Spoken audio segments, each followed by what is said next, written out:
like 8 cups of coffee. Nice. If I do that,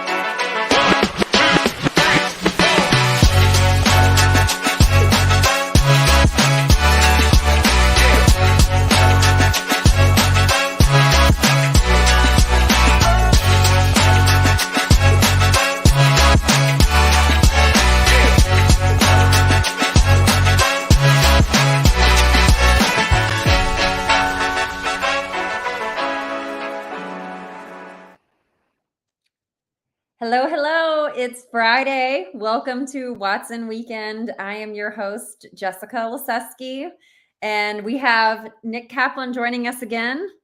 We are almost through January week 3. I'm calling this National Virus Month, and that's what I'm deeming January. Everyone I know is sick. My kids have been sick multiple times. I don't know. How are you feeling, Nick? You hanging in there?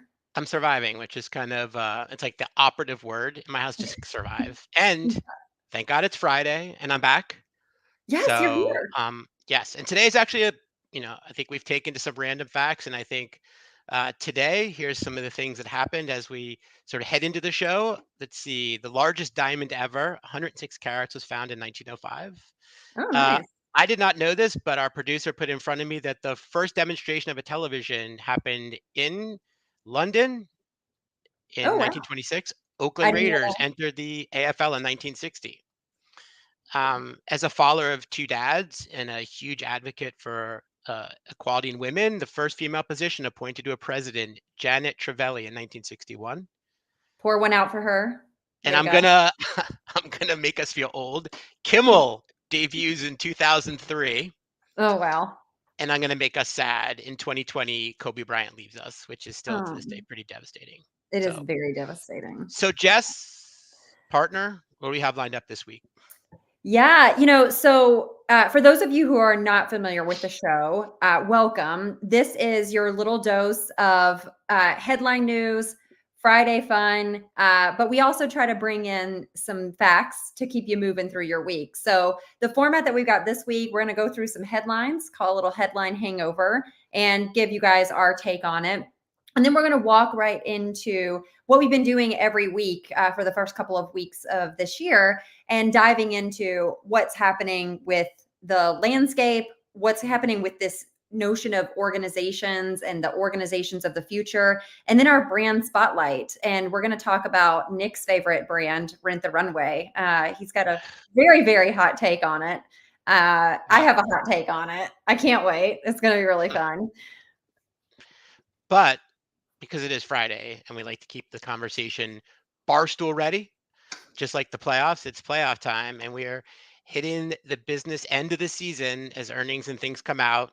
As we go into this weekend, big weekend, we got Purdy, Jackson, Goff, Mahomes. So as we look ahead, who do we have coming in to talk about all these happenings in the world, NFL playoffs, the format of the show, the org of the future brand? Who do we have? Yeah, so we have the CEO of Shipium, Jason Murray, and I'm really excited because Jason and I haven't met before, but you have an amazing reputation, and so we're looking forward to getting your take on not only the industry topics, hot news, but just learning a little bit more about you. So Jason is a regular in a Slack group that our friend Rick Watson started. So we get to see Jason's take every couple of days on just the industry news and events. So it's great to have him live. So Jason, welcome to the show. Thanks for being here. Oh, thanks so much for having me. I'm really excited to meet both of you. It's weird to kind of have online friends and finally meet them in person. I met Nick at NRF actually, and it's you got to do the height thing first of how you envision the person versus what they actually look like. That's great. I'm always kind of freaked out about height. Yeah. Like I asked Rick yesterday, I'm like, Rick, how tall is Jess? Like I want to know. Like, so anyway, you're tall. I feel like I'm kind of a sloucher on Slack, so people always think I'm a lot shorter than I am. So it's kind of a, kind of sit down in the sloucher in Zoom. Sorry. So people always think I'm kind of always down on the thing. Yeah. So anyway. Yeah. I have that same problem, but I wear the big girl heels, so I've notched myself up, Yeah, exactly. Get the height. Yeah. Well, Jason, you have Oh, go ahead, Nick. Sorry. No, I was going to say, I mean, yeah, Jess, you're gonna, which of us will do flip the coin? I think it's you. Will give the highlights on some pretty big highlights on Jason. Yeah, no, I mean, I was just going to say, Jason has really been a world-class citizen as it relates to the notion of e-commerce, shipping. He's in supply chain. So essentially, he has guided the company's vision towards becoming the world's best e-commerce supply chain platform prior to founding Shipium. And I'm reading because I do not want to mess this up.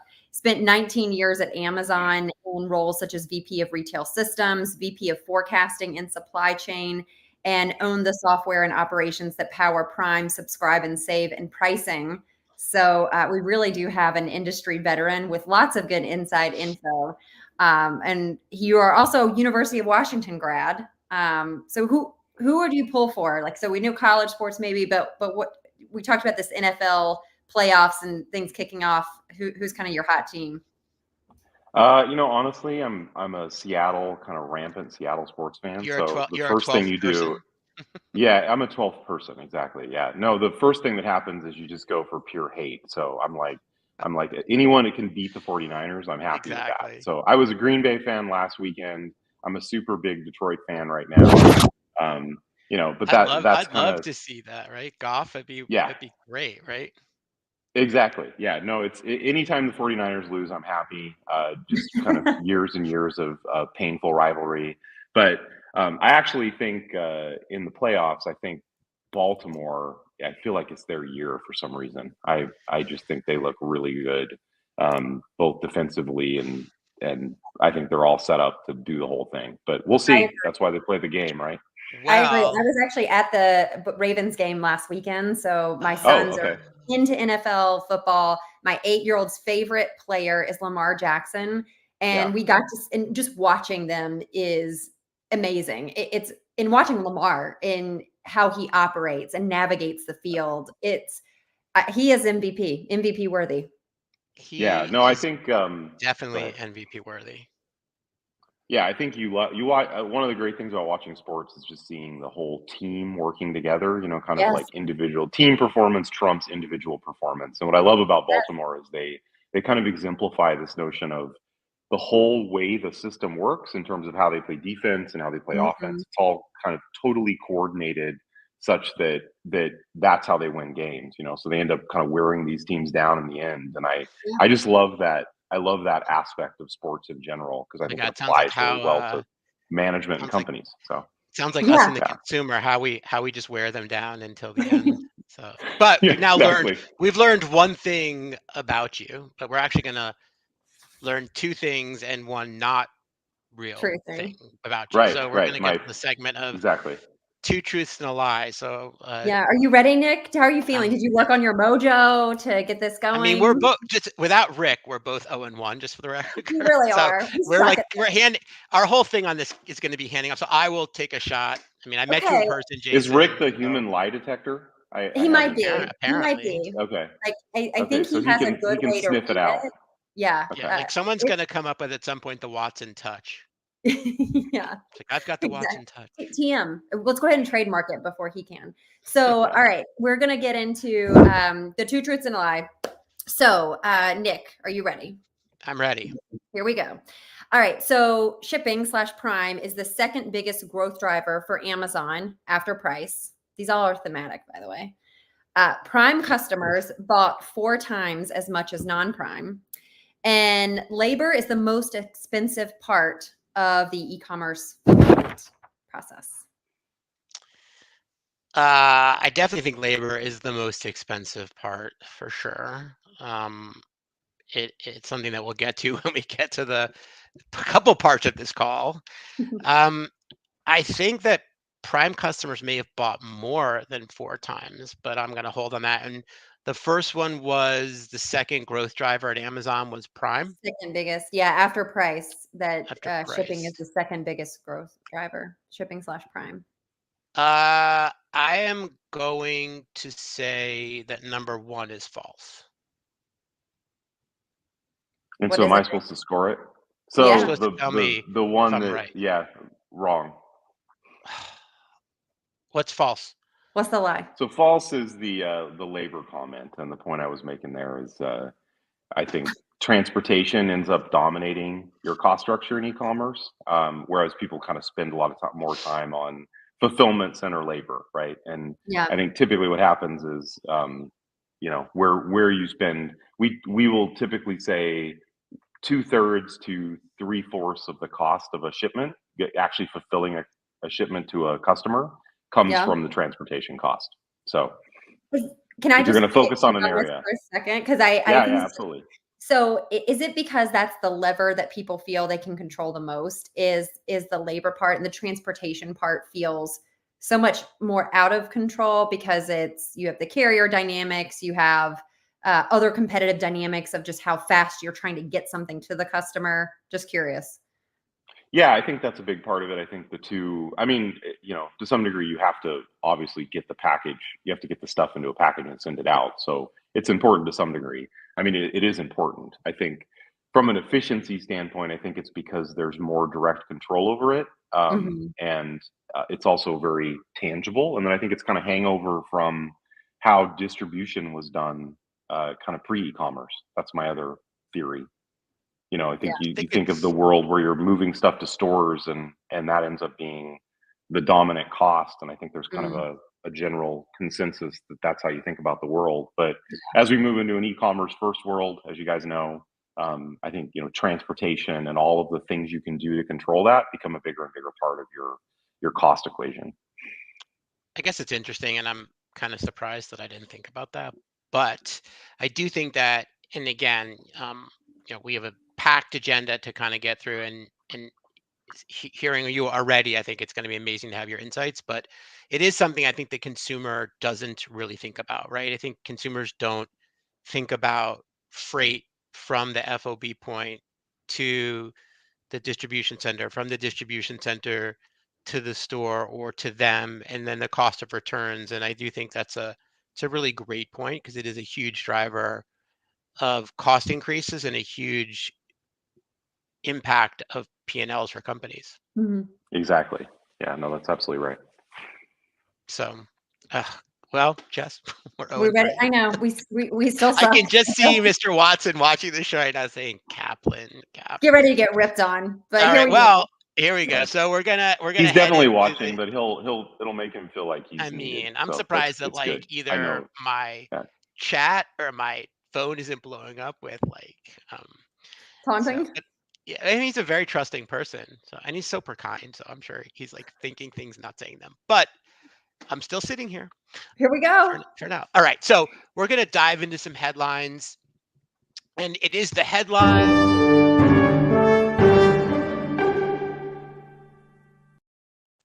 I mean, It was a great show, by the way. Vinny's so cool. Okay. Producing is important. So here we go. Jess will tag team these. I'll start if that's okay. Yeah, go for it. Headline number 1. And I'll just throw comments from the side. Oh, that's good. We want you to not for just. Me. Yeah. We want you in I love it. Like you're here. You're in the hot seat. Right. So, all right. So this week, Adobe putting out an article, I think, about using TikTok as a search engine. I mean, I'm not using TikTok. Here's my take on this. And I don't disagree. I think that TikTok will be a place that people search, just like Pinterest, just like Facebook was. I posted this in our e-commerce chat in the Slack group. I recalled a 2010 interview with Mark Zuckerberg where he was telling Leslie Stahl how people aren't going to go to the internet anymore to search for cars. They're going to come into Facebook and do their research on the next Honda they're going to buy or what have you. And that didn't necessarily materialize. So I believe, yes, social networks will always have some role in information to discovery that will chip away a little bit at the Google as your kind of first point. But I just don't, we're not talking like blow up disaster here, TikTok taking over the world and Google is dead. That's my take. I mean, provided people stop getting their news from TikTok, I'm fine with it. So I think it's I yet think that another opportunity for me to get distracted on TikTok and spend an hour on that as opposed to what I'm supposed to be doing. So it's it crazy how worries that me happens. from that front. Yeah, Yeah, exactly. well, I mean, granny talk is one thing, but are you really going to go and find out the news of the current events and the latest on the war in Ukraine? I don't know. Not for me, anyways. But maybe I'm old school. All right, give us our next headline. Keep us. So okay, I can't wait to hear what Jason has to say on this. Flexport did what? Like what happened? It was crazy. Give us the details on the Flexport raise from Shopify.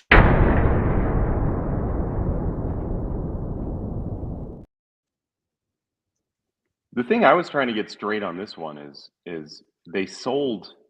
I think a lot of Flexport's burn is coming from the unit they basically bought through stock from Shopify. So, and then now Shopify's funding them. So what a weird transfer of money. I mean, keeping all that straight, I've lost my, I can't keep up with how the money's transferring and how the stock is transferring and how it's all moving around. So this is a fascinating one. So we're saying we're keeping the CFOs very busy on the balance sheet management.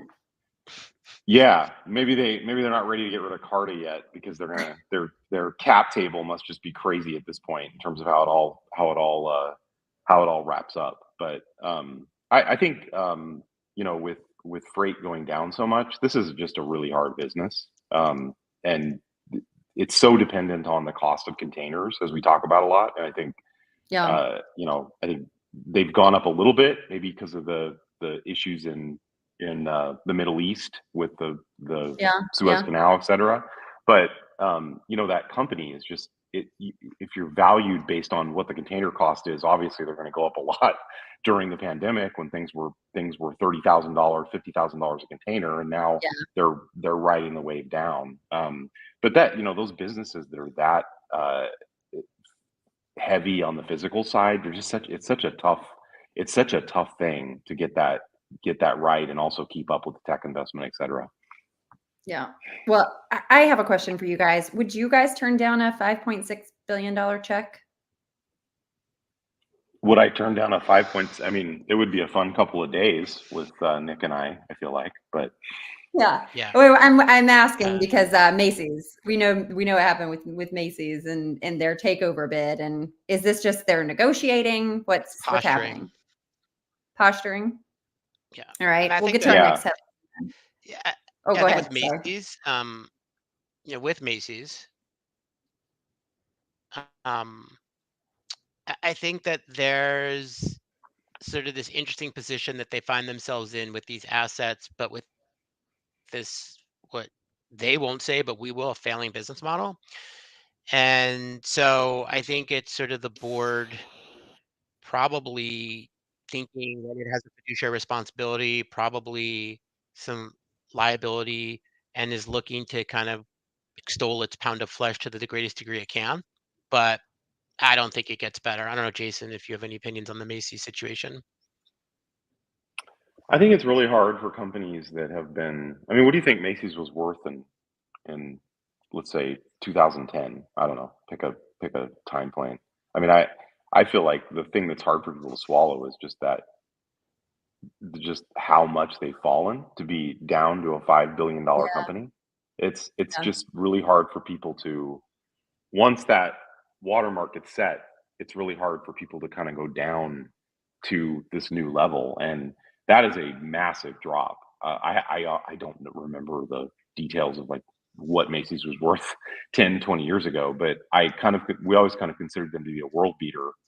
They had all of the premier real estate, and kind of to see it go from where that was down to 5 billion. That's I feel like people have a hard time swallowing that.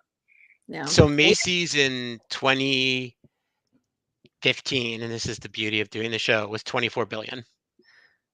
That's its high watermark. Okay, so 5x down from yeah, that's a lot to absorb in effectively 7 years. But And I mean, we could keep going, but Google I think, or TikTok for that? Just to check. Okay. As far as everyone's concerned, Google. So I do think, though, having lived this before, right, you're exactly correct. And, you know, we long ago had a company who had an offer from JCPenney that it was a good offer. It was below what our board investors wanted, and they rejected the offer. And then next thing you know, JCPenney was in distress, and so ultimately were we. So I do think, you know, people don't act in these cases like true professional investors. They act as unprofessional investors and think about what was versus what will be. Yeah. So yeah, you got to remove your emotion, I think, and that's really hard to do sometimes. Well, speaking of emotions and sitting in your seats, Teemu, right? That was a pretty crazy announcement about its chasing acquisition and becoming the biggest advertiser, arguably in history. I mean, Teemu, talk about like, forget about TikTok and Shein and Alibaba, like Teemu. Yeah, Teemu, who knew? and it's like these guys come out of nowhere, right? And is this? Yeah. Do we think though?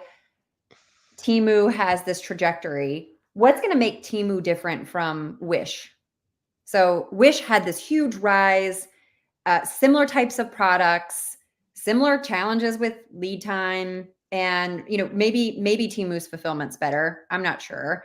You know, Wish, didn't they also buy rights to the Golden State Warriors? Was it Warriors or was it the basically like they were the sponsor. So I think there's like what's really happening with Teemu? Is this like a flip in the pan and they're gonna wash out, or? Well, you guys think advertising? I've heard they have profitability problems. I mean, you know, cost structure problems. You think that this is their way to solve that? This is kind of the Instacart play? Throw money at it? Well, advertising. Yeah. I just, you know, I mean, that was kind of the it's a lot. push with.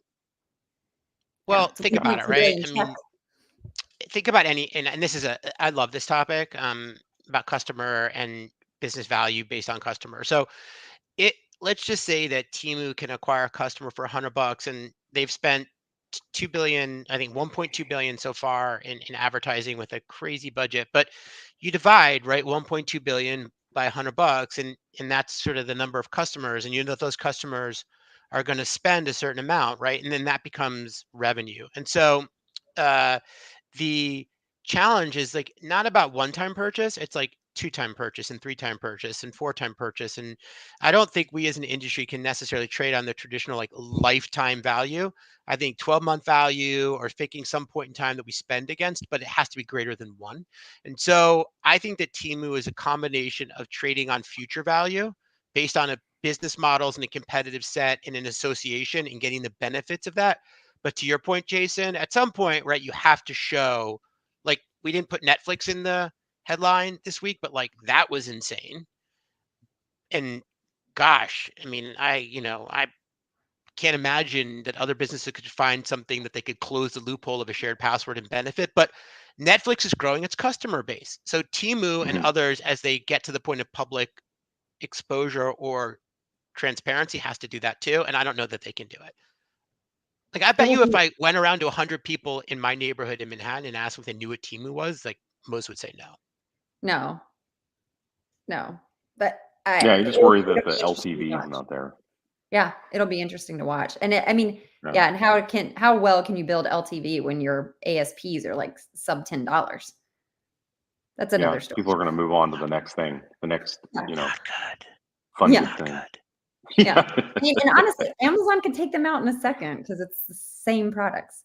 We'll digress. Okay, so we want to move on to our next topic, which is, we talked a lot about the organization of the future. And as the retail landscape is changing, the e-commerce landscape is changing, there's been a lot of discussion about what does the next organization evolution have to look like to sustain or keep up with the pacing environment.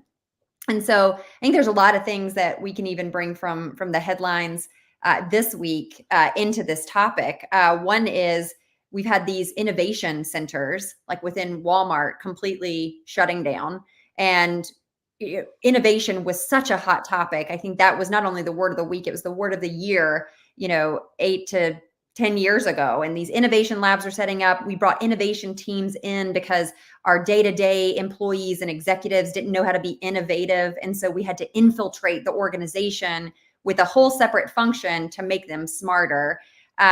So is it just that going by the wayside and everybody has to be innovative, or what are you guys thinking or seeing?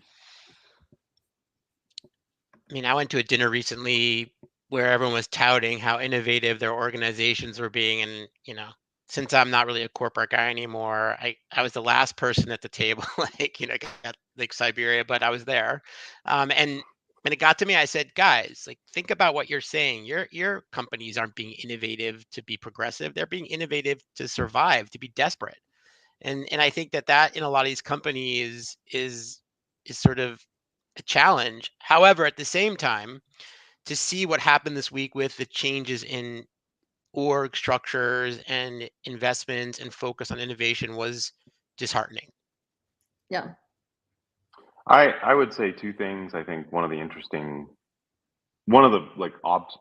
observations about the problems with this kind of model is you end up in this situation where I will see retailers that are 20 years behind Amazon in a lot of ways. Obviously, like, I'm super hyper focused on the logistics e-commerce side.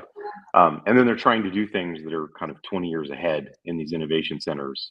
And it's hard to not see the disconnect in terms of, you really should consider kind of focusing on the blocking and tackling of getting your the things that customers, we know they care about, price and availability being correct, and speed of shipment and all the other stuff that I'm kind of harping about. So that's the first thing. I think there's a little bit of a disconnect on what defines innovation, because I think being at Amazon for so long, we solving these really hard problems I consider to be innovative, even if they're not outwardly so.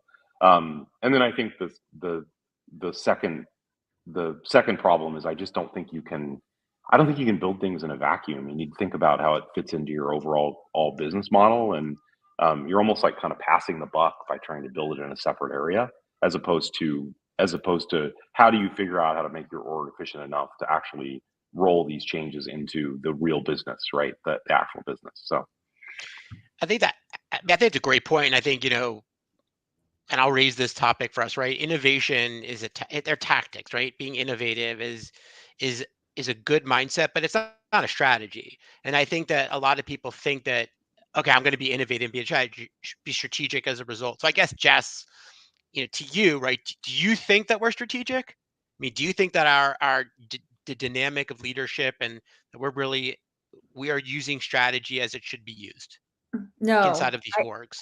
I don't. I think that that's probably one of the weaknesses that we have, because coming out of the pandemic, you were in fight or flight mode, right? There was so much coming at you so quickly, and you just had to react. And when you react, it's hard to be strategic and think about, well, what does the next 3 years need to look like?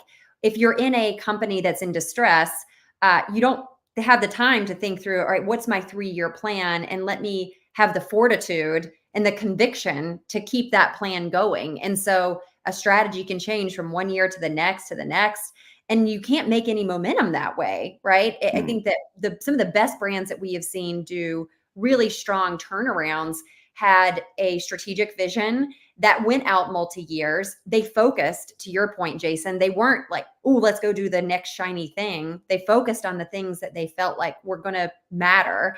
And I think the last thing is they had that conviction and fortitude to make it withstand. One of the ones that stands out for me is Brian Cornell and Target. And yes, Target's in a different dynamic now, but when he first joined, and he said, we're investing in stores, we are investing in how we're going to bring inventory into our stores and have this holistic logistics model that ships to store, but also the pickup in store. And then we're going to get our e-commerce right. I think people felt like he's smoking crack, right? Like, this isn't going to work. You're going to invest more in stores than that. Everybody's getting out of stores. That's not a strategy, right? I mean, I think the challenge is, and I've been through this with some people this week, right? It's like, strategy is what you are going to do, why you are going to do it, and how you are going to do it. Yep. We're going to be great at stores is like, how? Like, we're going to do these tactical things, the logistics, they're really important. And we're going to be innovative. Those are tactics. We are going to be the first place that people come when they want to buy groceries and affordable products for their home and feel good about what they're buying. That's a strategy. I'm off my soapbox now. Yeah, I fully agree. I mean, right? and Jason, I think But I that think that, does that mean, is that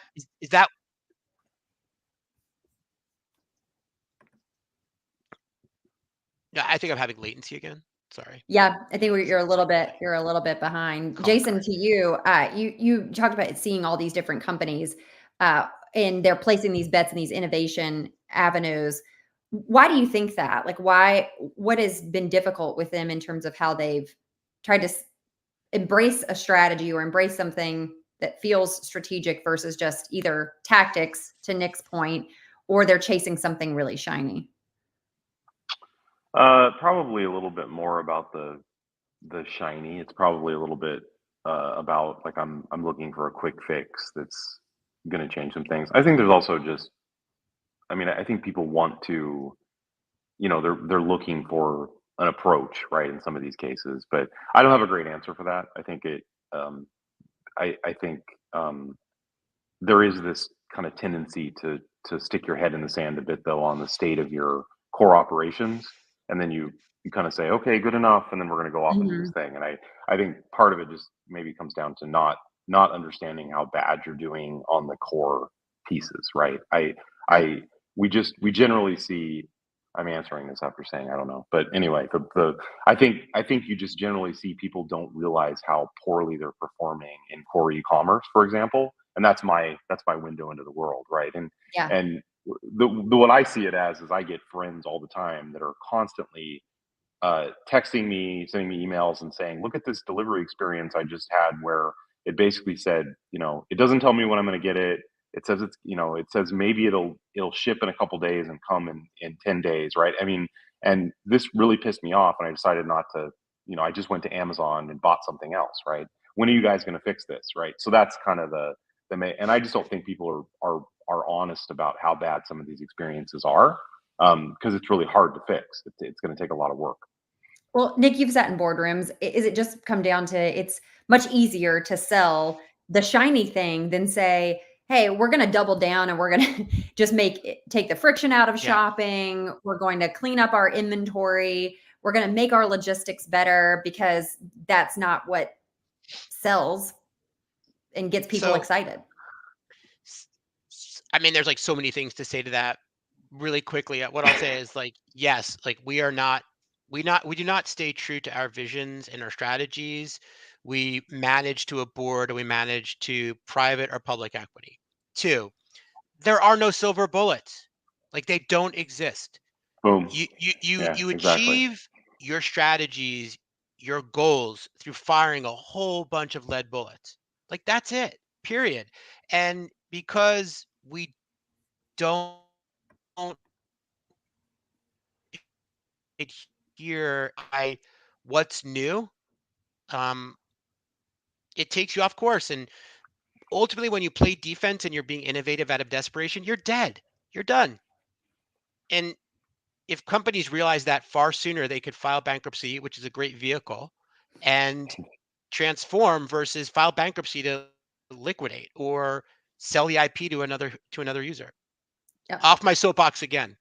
Well, I'm glad you're off your soapbox, because now we're going to go on to your new soapbox, your other favorite soapbox, which is Rent the Runway. And I'm taking the position because I love this. I love this brand. I am a customer. I enjoy it. I like seeing my little ticker in my account that says, I've rented $10,000 or $12,000 worth of clothes, because I'm not going to spend $12,000 worth of clothes.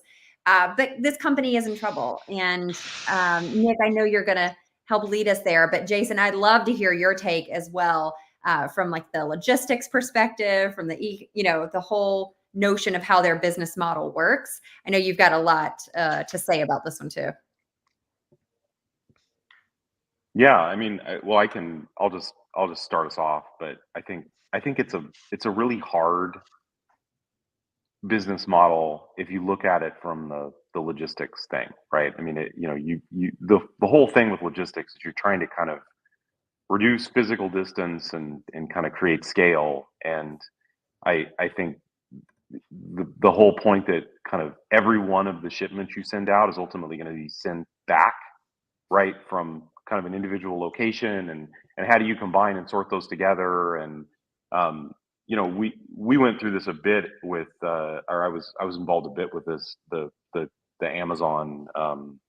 They had I'm drawing a blank on the name, but they had a kind of a competitor to this, right? And I did a little bit of work on trying to analyze like how this would all fit, and it's just, unless you're it's a real margin eater to have to be able to send something off, which is really expensive, as I talked about earlier, and then know that it's basically going to be sent back, right? And so you're going to eat a lot into those very, very high margins, and that's what makes it tough. I think in order to kind of ultimately get there, there's going to have to be probably some innovation in terms of how those structures work, which I don't think they've kind of nailed at this point, is my high level take. Nick, what you got for us? I think that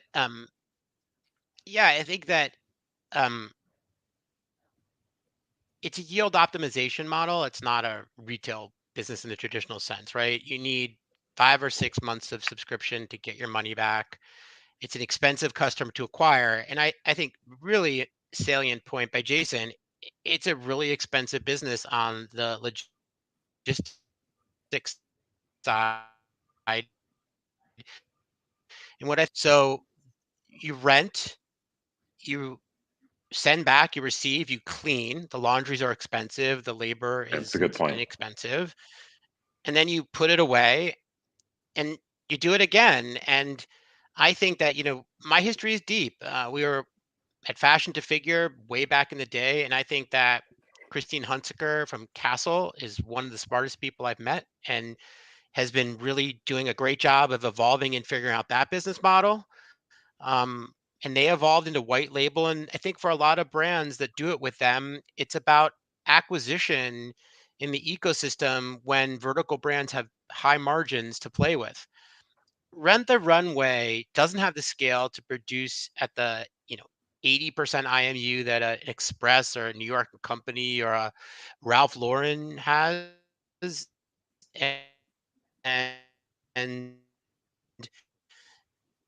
doesn't have the assortment and doesn't have, in my opinion, the expertise to retail. Then when you factor in the acquisition costs, which are super high, it's a failing business model. It's a falling knife. Rent the Runway is a falling knife. And I know that you, as do many people, utilize it for what's needed, but I don't see how it survives. Can all of them? So Nuuly also is a similar type model. It's in the umbrella of urban, Anthro and Free People. Is that different to you? I'm also a customer. I do both. I interchange them. I like to, spread the love of my rentals. Look, I'll call it for what it is. I mean, the litigation is there. Nuuly stole the litigation from Latote. And they looked at buying Latote. We ultimately at Sadia bought it with Lord & Taylor. And what's interesting is people don't know Latote ultimately bought Lord & Taylor as the two of them desperately tried to make it work. But they got a big leg up on sort of the how. And look, Urban is fantastic. They're a phenomenal operator. Ideas are ideas until they're executed, and having that world-class operating and supply chain, logistics, brand, and most importantly, when you have a customer database to email and lower your acquisition expenses because you can incentivize them to come in, it makes a world of difference. So as a division inside of a consolidated P&L, I'm sure it looks great. As a business that were on its own standing, it would not look great. And I don't see a ton of people jumping into this arena. It's okay, Jess, though. We all want our kind of ZERP era benefits back. I want my $10 Ubers back, honestly. It's true. I want, what was it called? Like what were those two services way back in the day? I'm old enough to remember. We're like Gizmo or Cosmo.com. Yeah. Cosmo. Oh Right? yeah, I want yeah. my Where you Cosmo get your back. your It's like, DVD and a beer and a wait, I want a Snickers 99-cent bar. item and it's gonna come to me in 20 minutes. Oh my God, this is amazing. Wait, now I want another one in the next hour. Yeah. Oh, it's fun to reminisce about the yesteryears. So we're going to move on though to you guys want your Cosmo back. The people have their happiness back. That's at least what's going down in the happiness index this week. The headlines are buzzing, and it literally happened after our show last week. So I'm a little bummed about it because the University of Michigan's consumer sentiment index came out. So there's like two headlines around Michigan. Yes, their coach is ditching them. And then now we've got the sentiment index that's come out, and it is making headlines everywhere because of just the double-digit growth that we're seeing, not only from December, but also just year over year. And we're reporting the highest levels it's been since 2021. And so everyone's feeling better. Inflation is cooling. It's the largest 2-month gain since 1991. And like I said, it's risen nearly 60% above the all-time low. And so people are feeling so good. And the headlines came out like this: Washington Post, economic vibes are finally improving. Axios, the economic mood is improving fast. The Wall Street Journal, consumer sentiment logs the biggest jump in decades. So everyone's feeling good, guys. We're snappy, we're happy, we're riding this wave, and as a result, markets felt a little good, but also the GDP gave it another boost as it outperformed market expectations at 3.3%. And so, how are you guys feeling? I mean, are you feeling happy? Were you at NRF, Jess? I wasn't. I didn't have a chance to go. Yeah, I think that it was a couple weeks ago, but I felt like there was a lot of optimism just in general. And obviously I'm personally selling B2B SaaS, so it's not necessarily a direct consumer thing, but they indirectly kind of it bleeds through that. I just felt like everyone was kind of seemed to be back in. We want to build and grow again, as opposed to 23, which I'm happy to put in the rearview mirror. It was a grinder of a year because everyone just was so unsure and uncertain, and so I feel a lot of optimism for whatever that's worth. I don't. I think that it was an interesting week. The markets went nuts. I think that there was a lot of momentum behind that.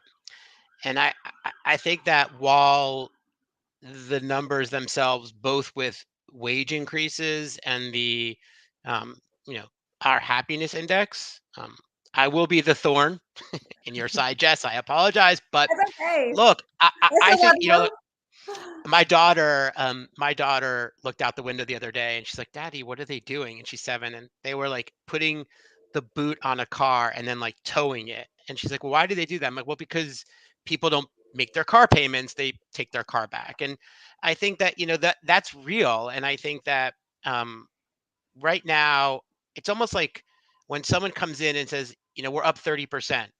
Okay, great, but you were down 60% last year. So you're comping that number. It's a false positive. And I think that we are on some level with wages. If you look at some of these numbers that we put together, 55% of Americans or greater are living paycheck to paycheck. And most of them don't have like 3 months of savings, which is needed for job loss.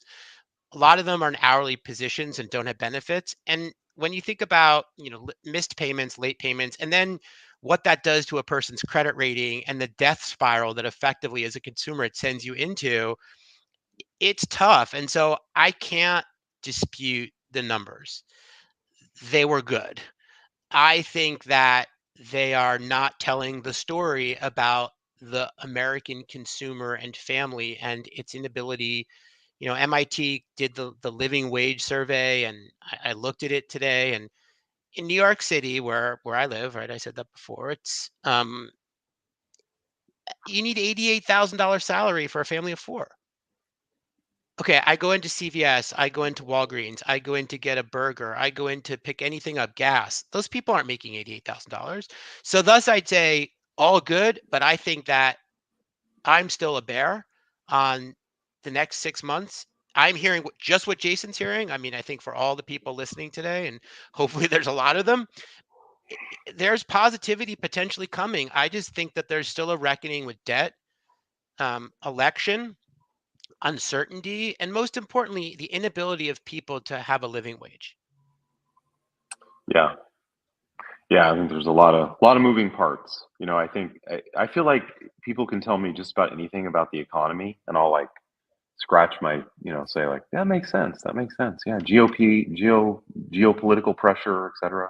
I do think that with the consumer index, though, it does take a while. If you think about what's happened since 2020 with the inflation that's the kind of year over year, we've gone down to lower growth rate in inflation. But obviously, it took a while to kind of absorb those multiple years of 10-20% inflation, right? And so I think part of this is just the lag effect of getting through that in terms of these consumer indexes. I'll make one more point, and this is from experience. You know, we were negotiating a private label credit card deal with someone who shall remain nameless, and they ultimately turned us down because our consumer paid their bills on time.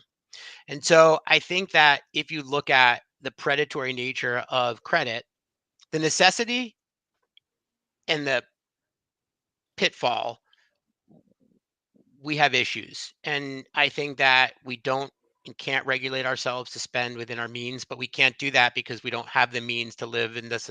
We're in this really interesting place that I think still has to be, still has to be worked out. So sorry, Jess. Thanks I'm for bringing. negative.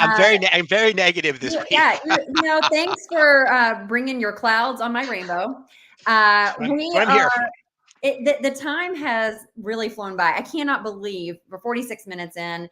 For those of you that have hung with us, thank you so much. Jason, there's like a million more questions I wanted to ask you.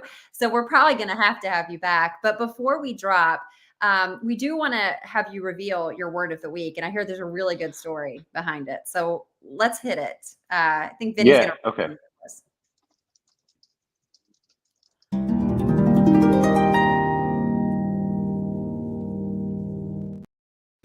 So I chose, you guys asked for a word of the week. I chose flywheel. I think flywheel is an interesting one from the standpoint of where we are and what's changed in terms of kind of the economy over the last several years. And if you were at Amazon, you've seen the napkin drawing of kind of the flywheel. That's immediately obviously. What I thought of.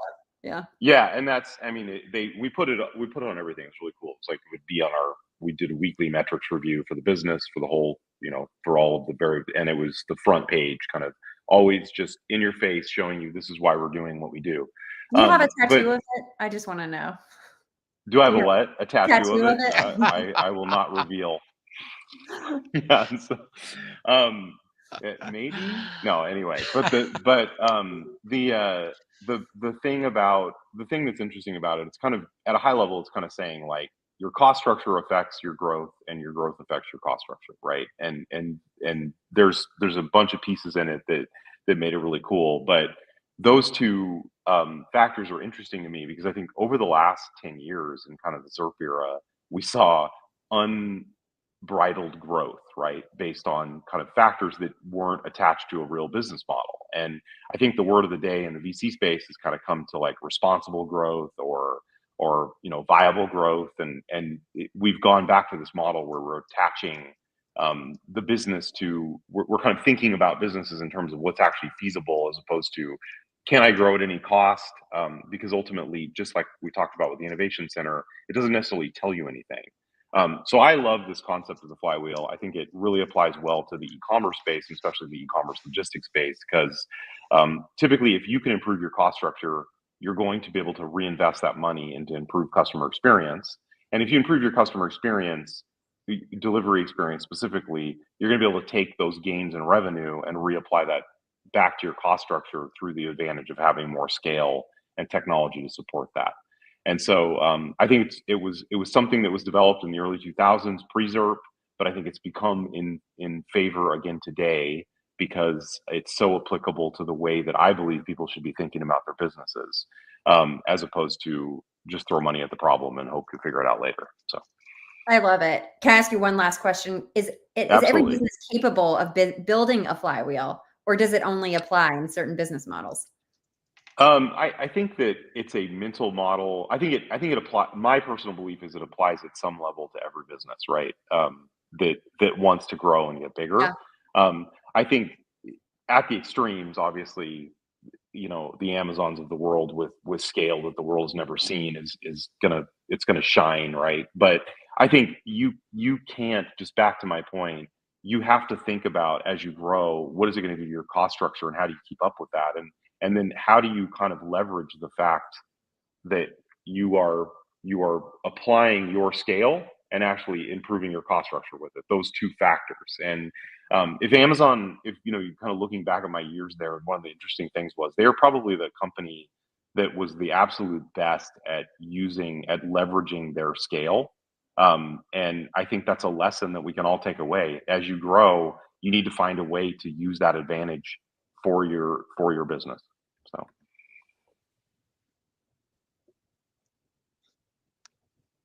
Amazing. It is amazing. Thank you so much for joining us. Yeah, this is a fantastic conversation. Really, thank you. Yeah, thank you so much. Jason, it was great to talk to you guys. Here. You can't leave yet because we have to see your dance moves. That is the Watson weekend tradition. So we always end with a little chair dance. And so you got to show us what you got. So you got to do like the robot. You can do the robot. You can do the robot, shoulder. You didn't get the memo for the choreographed TikTok dance that we're doing? No, I had. That's all I got from the chair. So thank you guys. All right. Thank you for being here. Have a good weekend, everybody. Good weekend, people.